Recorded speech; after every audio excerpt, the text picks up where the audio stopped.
దేవుని నామానికి మహిమ కలుగును గాక. ప్రియ దేవుని బిడ్డలారా, ప్రతి ఉదయకాలం ఈ దినం దేవుని వాగ్దానం చూస్తున్న ప్రియ దేవుని బిడ్డలందరూ ప్రత్యేకమైన వందనాలు. దేవుని బిడ్డలారా, మీ అందరూ బాగున్నారా? ప్రతి ఉదయకాలం వాగ్దానంతో దేవుడు మనల్ని మాట్లాడుతూ, మనల్ని బలపరుస్తూ, మనల్ని ధైర్యపరుస్తూ, ఆదరిస్తూ ఉండగా ఈ దినము దేవాది దేవుడు మనతో ఏం మాట్లాడబోతున్నాడు చూద్దాం. పరిశుద్ధ లేఖన గ్రంథంలోంచి కీర్తనలు 119వ దావీదు కీర్తన 130వ వచనం చదువుకుందాం. నీ వాక్యము వెల్లడి అవుట తోడనే వెలుగు కలుగును, అవి తెలివి లేని వారికి తెలివి కలిగించును. ఇక్కడ దేవాది దేవుడు మనకు బయలుపరుస్తున్నాడు.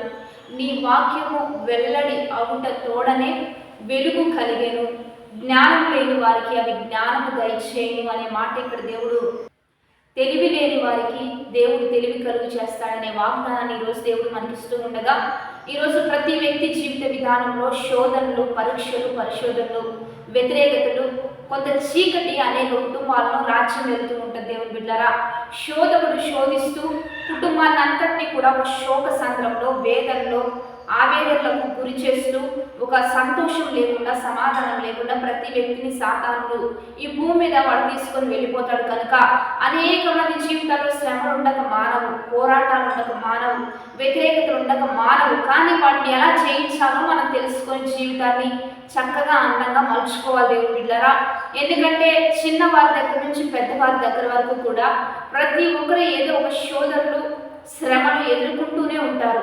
కానీ ఇక్కడ వాక్యం ఏమని సెలవిస్తుందంటే, నీ వాక్యం వెళ్ళడం తోడనే వెలుగు కలుగుతుంది. అంటే వాక్యం ద్వారా అనేక జీవితాలు వెలిగించబడతాయి. చాలామంది చీకటి ఆలోచనలు, చీకటి క్రియలు, చీకటి తలంపులు, చెడు చూపులు, చెడు మనస్తత్వం, అంటే మనస్సు మారకుండా, రూపాంతరం చెందకుండా చాలా మందికి భయంకరమైన జీవిత విధానంలో వారు జీవిస్తూ భయంకరమైన శ్రమల్లో పడిపోతూ ఉంటారు. దేవుని బిడ్డలారా, కానీ అనుదినం వాగ్దానం చూడటం వల్ల, అనుదినం బైబిల్ చదువుకొని ప్రేయర్ చేసుకొని ఆరాధనలలో మనం కలుసుకుంటూ ఉండడం వల్ల దేవుడు ఆయన వాక్యాన్ని మనకు వెలుగుగా ఇస్తాడు. తెలివి లేని వారికి ఈ వాక్యం తెలివినిస్తుంది. దేవుని బిడ్డలారా, ఎవరైనా తెలివి లేక ఏది చేయాలో, ఎలా చేయాలో, ఎప్పుడు చేయాలో, ఏ పరిస్థితుల్లో చేయాలో ఒకవేళ తెలియకుండా మీరుంటున్నట్లయితే వాక్యం వినటం వల్ల మనకు విశ్వాసం వస్తుంది. ప్రతి విషయాన్ని దేవుడు మనకు బయలుపరుస్తూ ఉంటాడు. కనుక ఎలా నడుచుకోవాలి, ఏది చేయాలి, ఎప్పుడు చేయాలి, ఎవరితో ఎలా మాట్లాడాలి, ఇవంతా దేవుడు మనకు బయలుపరుస్తూ ఉంటాడు. కనుక దేవుని బిడ్డలారా, వాక్యం వినడం వల్ల మన జీవితాలు వెలిగించబడతాయి. వాక్యం వలన మనకు జ్ఞానం వస్తుంది, తెలివి వస్తుంది. అందుకనే థామస్ ఆల్వా ఎడిసన్ని మనం గమనిస్తే, తను ఏ స్కూల్స్కి ఆ స్కూల్ వాళ్ళే తనను పంపించేసినప్పటికీ తన తల్లి బైబిల్ గ్రంథం నేర్పించి వాక్యాన్ని చెప్తూ లోకానికి దేవుడు వెలుగై ఉన్నాడనే ఒక్క మాటను బట్టి తను ఈ రోజు లోకాన్ని వెలిగించాడు. దేవుని బిడ్డలారా, మంచిగా బల్బుని ఇన్వెన్షన్ చేసి, ఫాదర్ ఆఫ్ ఇన్వెన్షన్ అంటే ఇంకా బల్బే కాదు, ఇంకా అనేకమైనవి అతడు కనుక్కోవడానికి తనలో ఓపిక, పట్టుదల, ఫెయిల్ అయిన ప్రతి ఫెయిల్యూర్ను కూడా ఒక మంచిగా ఒక సక్సెస్గా తీసుకొని ప్రతి ఫెయిల్యూర్స్ని స్టెప్ బై స్టెప్ పెంచుకుంటూ తన జీవితంలో ఈరోజు ప్రపంచాన్ని వెలిగించాడు. అనేక జీవితాలు కూడా క్రైస్తవునికి దేవుడు అట్టి కృపిస్తాడు. దేవుని బిడ్డలారా, మీరు ఎక్కడున్నా మిమ్మల్ని బట్టి మీ కుటుంబాలు వెలిగించబడతాయి, మీ ప్రాంతాలు వెలిగించబడతాయి, మిమ్మల్ని బట్టి సంఘాలు వెలిగించబడతాయి.